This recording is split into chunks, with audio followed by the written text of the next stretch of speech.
encouraging them, and we just got to try and get to the parents and the people on this, in the areas, to try and not allow that happen. Traditionally in this country, Patrick's Day has always been seen as a sort of a drinking day for, there's an awful lot of underage drinking on that particular day. And I think it's something that the guards have been well aware and are more conscious now that they, early in the day, that they will target anyone that's carrying alcohol underage and they take it off them. St. Patrick's Day is also one of the busiest days of the year for the emergency services. Although last year was quieter than previous years, there were still 212 ambulance cases, 5 house fires and 22 car fires in Dublin alone. Well, obviously, if there's big crowds, as I say, gathered within town, there's a bigger chance there's going to be a range of medical cases. And as fire crews, we respond to a lot of those cases as well. Within the city centre, that's where we take up most of our time during the day. Come the small hours of the night then, as with any other busy holiday time, our resources will be very busy attending car fires and smaller fires in the rural areas. And also thrown into the mix then are the domestic calls, fire alarms that we get anyway on a standard day. So that's what makes it that bit busier. Over 70 million people around the world claim links with Ireland. For the vast majority, St. Patrick's Day is a very positive experience, but some use it as an excuse to get drunk. Here's a group of revellers in the US town of Scranton celebrating their Irishness by encouraging 2 people fighting in the street. Back on the streets of Ireland, MidWeek asked people what they thought of our national holiday. Well, we all have a choice to drink, but to the excess, do we really need it? Is it actually that much fun drinking to such an extent, to the point where you're hammered? Well, I suppose drink causes a lot of problems with the younger people, I suppose everybody goes a bit mad. You're entitled to a bit of a laugh, I suppose.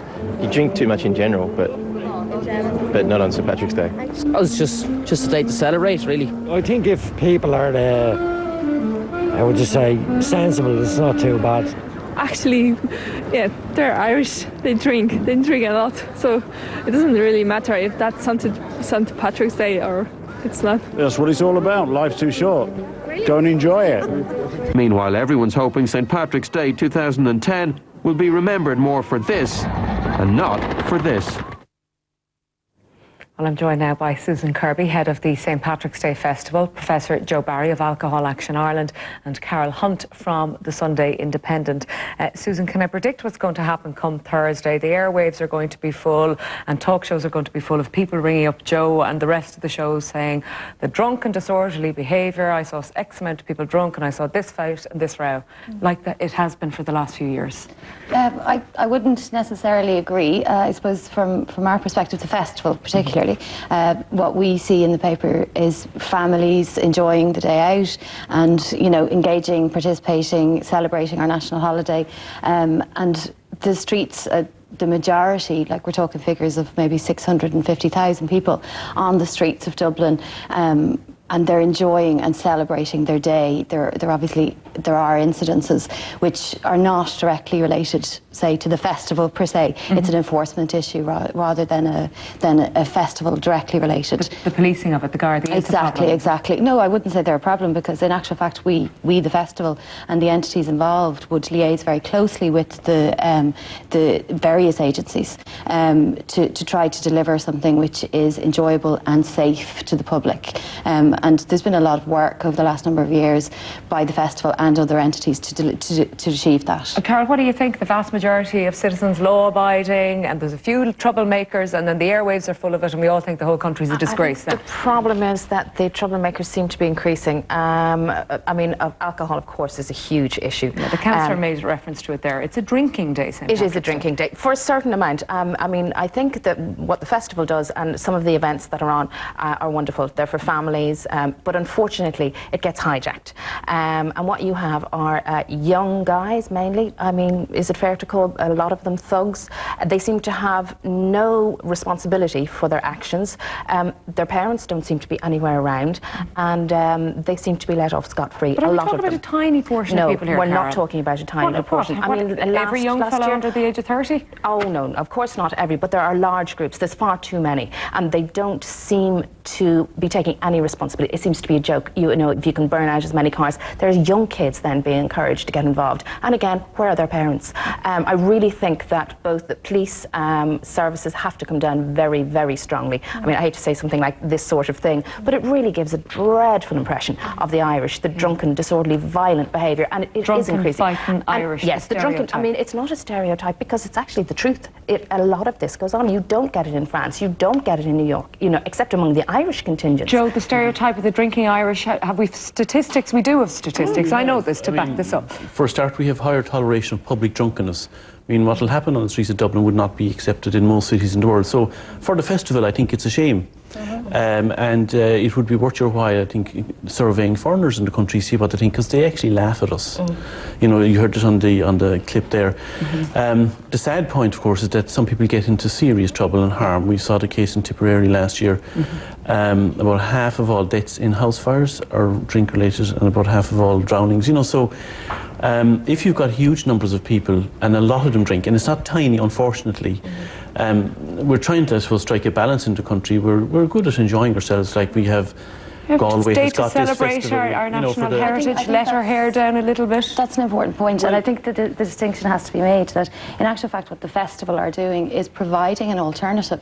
So there's a to the pub culture. To the pub culture, and our research would show that actually our audiences are, you know, families. predominantly female and families. Should we actually, you know, do a swap? It's an interesting question, and it certainly wouldn't be one that I'd object to the question. Should they be closed at least until, say, 9 o'clock in the evening, so you don't get that all day drinking. You know, that really causes the problems by the time kids get to... It's not obviously, again, directly the festival's remit, but there has been dialogue over the last number of years, as we were discussing earlier, where, say, for example, the vintners associations observe Sunday time. Now, that could possibly be debated further and looked at again. Joe, you think it's actually the off-licence is the problem as opposed to the pubs? Right. Because the drink is cheap in an off-licence. And particularly the supermarkets, who are really disgraceful, they don't really care as long as they make money.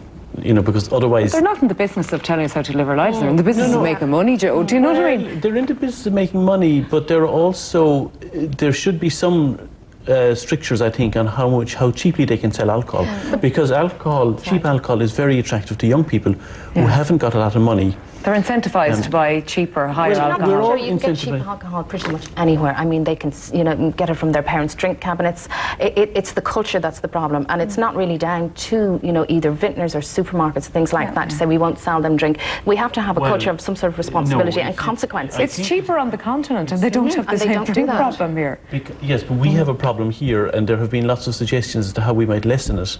And the people who've got a vested interest in making money will resist all efforts. I mean, there was a suggestion, first of all, that off licenses should be for over 21s. That was thrown out. There was a suggestion the cafe bars that that there should be a minimum pricing for alcohol. The difficulty with the supermarkets, and the reason I mentioned them, is that they use alcohol as a loss leader. So into the shop, spend a lot of money on your groceries, but you get very cheap drink. And as a consumer, obviously, we all want cheap products. But we wouldn't be having the discussion if we didn't have a problem. We wouldn't be all here tonight talking about this. And are drinks companies, by the way, involved in any level in sponsorship in St. Patrick's Day? Is that taken for a reason? The festival make a very conscious decision not to engage with drink sponsors. And that's good, because most of the music festivals in the summer, and nearly all of our sporting events.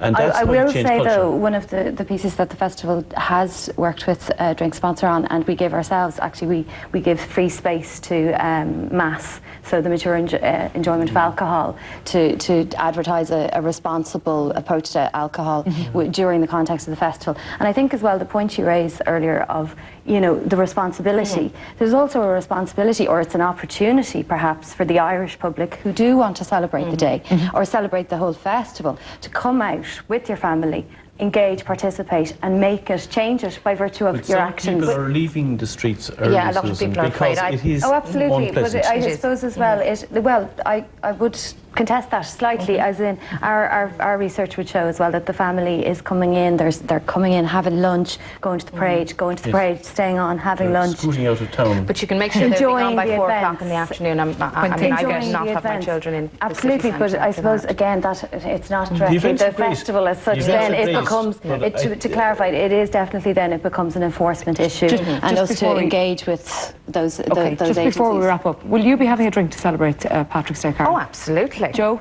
Yes. And yourself, Susan? I'm the only one who won't. I'll be working. You'll be working. All right, before we go, just a couple of things for the viewers to do. Skyfest is in Limerick this year. Yeah, the National Lottery Skyfest, one of our figurehead events, will travel to Limerick, so over the quays of Limerick and just above King John's Castle in the Shannon, which I suppose you were referencing what the effect is. Internationally, the resonance of that type of event will be, you know, will be significant. Sure. We will have our big day out in Marion Square, so festival within a festival, which is for the family, all free, which is another big thing about the festival. And then parades right across the country. Exactly. We don't control those, but the festival ourselves, we'll also have gigs in the National Concert Hall on the eve of on the evening of St Patrick's Day, and yeah, there's loads on talks actually, which Carol is taking part in. She'll be in in Tripod on the 16th. So Kiss Me, I'm Irish, Carol. Is that it? not quite.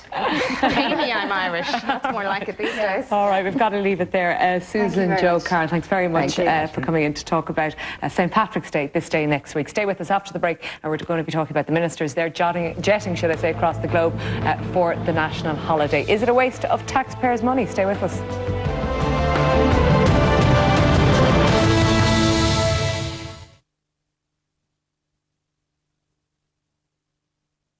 Inspired by the science of genes, L'Oreal unlocks Youth Code. Discover our first cream enriched with patented Pro-Gen technology. Youth Code also reawakens skin's youthfulness. New Youth Code from L'Oreal Paris. Unlock your free sample at youthcode.ie. A cheap water softener could sometimes turn out to be rather expensive. How much? Well, there's a new washing machine, and not only that, there's the water damage and the breakdown costs. You're better off using Calgon in every wash. It reaches all your machine's important parts, giving you maximum protection against limescale. Some things are worth paying a bit extra for. Quality pays off. Can't argue with that. I'll take it. Calgon is recommended by leading washing machine manufacturers. Washing machines live longer with Calgon. Hachi will forever be my hero. Everyone called Hachi a mystery dog because they never really knew where he came from. You lost? Does he have anemia? Yes, he does. Temporary guest. I'm really sorry. The dog's already been taken. Whoa! All right, I want you to go straight home. Is that the dog that I've been hearing so much about? Hachi! The true story of a dog that became a legend. Richard Gere, Joan Allen, Hachi, A Dog's Tale. What a mess! Muddy foot and paw prints trampled all through the house. What you need is the magic carpet. The miracle mat brought to you by JML. Look at this. On the left, a normal doormat. On the right, the JML magic carpet. Amazing! The magic carpet is ultra absorbent. Even this isn't a challenge. You can use it all over the house. Hard-wearing and durable, the magic carpet is even machine washable. Available in 2 sizes and in a range of colours. Get your magic carpet at Woody's DIY and Atlantic Home Care now. You can now get delicious Activia in these handy single pots. Fat-free and perfect for some lunchtime TLC. It only takes minutes to make the big switch to Boygosh Energy for your electricity. And when we're always using it, doesn't it make sense to save 10 to 14% on it? So what's your excuse? Too busy? I'll mind the girls. You go make the big switch. How are we doing? Good. You know, all Mum has to do is call or go online. It's fast and easy. You can even ask her to get you both something nice at the savings. Yes! I heard that. Oops. Will you stick on the movie? Make the big switch to electricity from Boygosh Energy today and save. Deodorant innovation from Garnier. New Garnier Mineral 48-hour deodorant. Enriched with Mineralite. 48-hour protection. 48-hour dryness. 48-hour anti-odor. Your skin breathes. New Garnier Mineral 48-hour deodorant. Take care. Garnier. Everybody talks about value, but at Top Flight we're doing something about it with our best deals ever to Italy. From Lake Garda to sunny Sicily, Top Flight are the Italian specialists. Top Flight are 100% Irish-owned, managed and bonded. And we give you extras like early booking discounts, free child places, generous luggage allowances and more. With Top Flight it's not just Italy, it's easy on the pocket Italy. Book now on 01 2401 779. Top Flight, for people who really value their holidays. You can do it for less at B&Q. Get 20% off everything this Friday and Saturday. Simply spend €75 in store.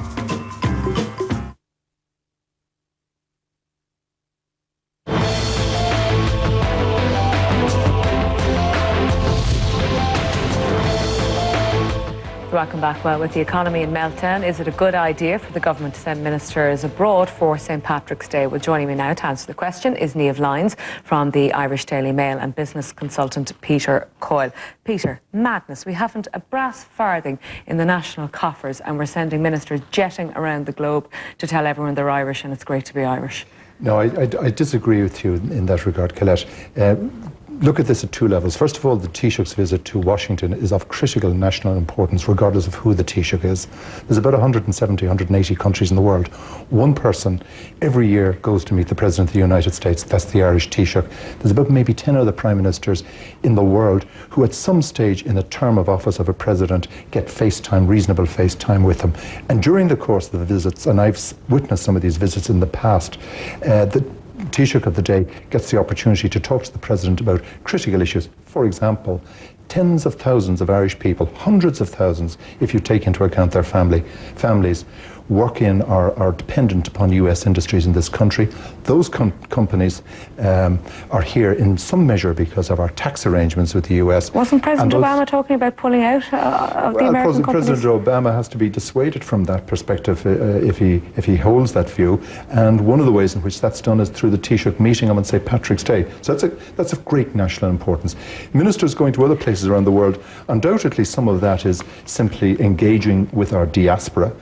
In many parts of the world they are very isolated. If I take, for example, China, there's probably 500 or 600 Irish people in Shanghai. So it's a question of engaging with them. But much more important than that is most ministers are going out to raise Ireland's profile in countries such as New Zealand, for example, where the profile is very low. Why does the Minister for Community, Rural and Gaeltacht Affairs, Eamon O'Keefe, have to go to Warsaw and then Vienna?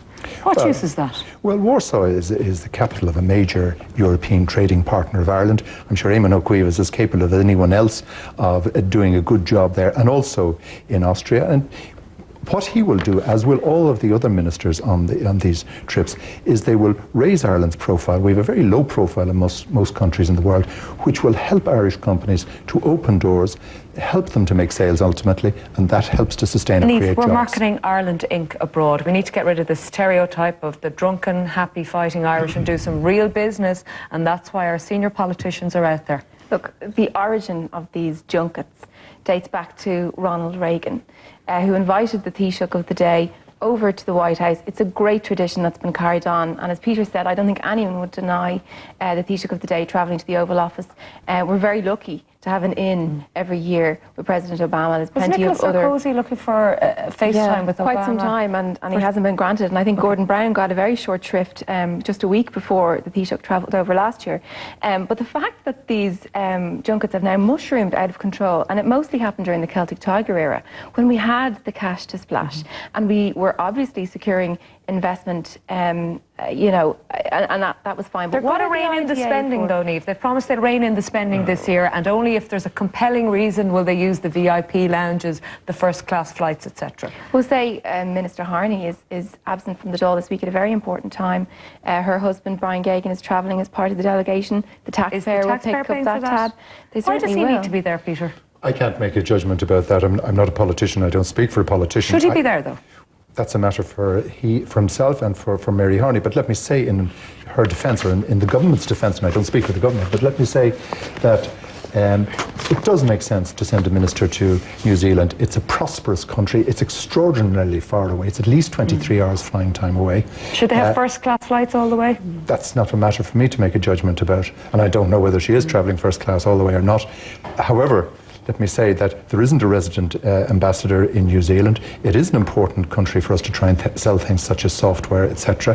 The visit of a senior minister, as Mary Harney undoubtedly is, raises our profile in New Zealand. $500,000 it cost to do all this a couple of years ago. Do you know what, Colette? If there had ever been a jot of proof that a minister had come home from a St Patrick's Day trip with a job in their pocket, one job. How do we measure They've never even secured jobs in this country. There isn't a linear relationship between any mission, trade mission or St Patrick's Day outing or whatever, and job creation. But I can assure you from It sounds like a bit of a get-out clause, doesn't it, Peter? We can't measure it in any sort of real way. Look, I've been on, and indeed Niamh has been on, we were discussing it earlier, trade missions to China.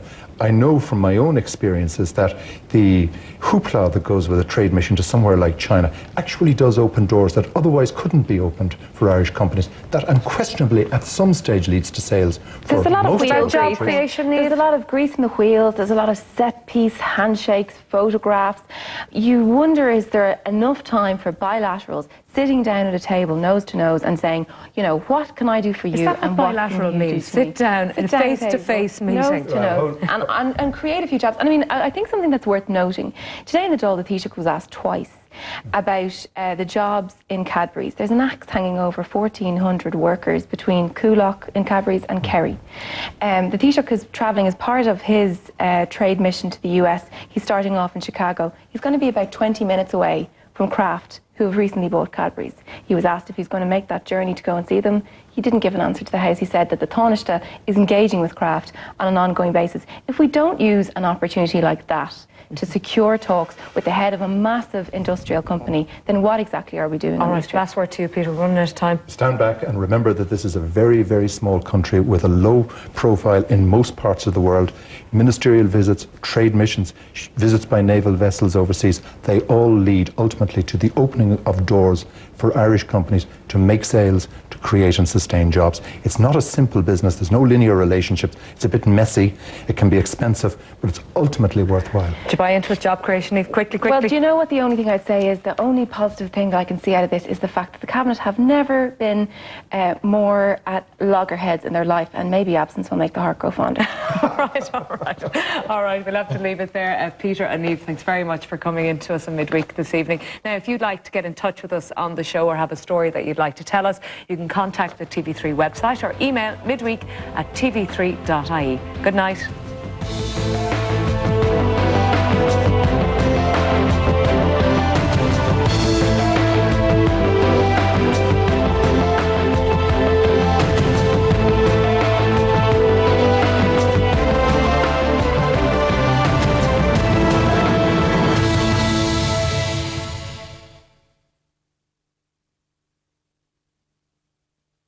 If you have been affected by any of the issues raised in tonight's programme, please contact the Rape Crisis Centre on their 24-hour helpline, 1800 77 8888.